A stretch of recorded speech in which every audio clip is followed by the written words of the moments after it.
នៅក្នុងបេះដូងពេលនេះមានអូនហើយមនុស្សអតីតអូនវិញទេជាមនុស្សចុងក្រោយបងជួលបងទៅឲ្យក្បែរក៏មិនក្បែរដឹង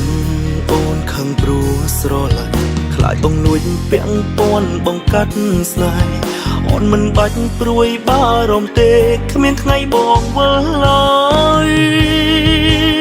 មនុស្សដែលបងស្រឡាញ់ជាងគេគឺអូនហើយបេះដូងបិទក្នុងប្រអប់ចុងក្រោយមិនបាក់ឲ្យអ្នកណាផ្សេងឡើយមើលឲ្យហើយប្រុសអ្នកនេះថាមិនធ្វើនឹងមនុស្សដែលបងចង់ក្បែរបំផុតគឺអូនកុំមានខ្លួនគិតតែម្នាក់ឯងហើយខឹងបងសារភាពអស់ត្រង់ប៉ុណ្ណឹងហើយអ្វីអូនខឹងបើយើងតាំងចិត្តស្មោះគ្នាហើយ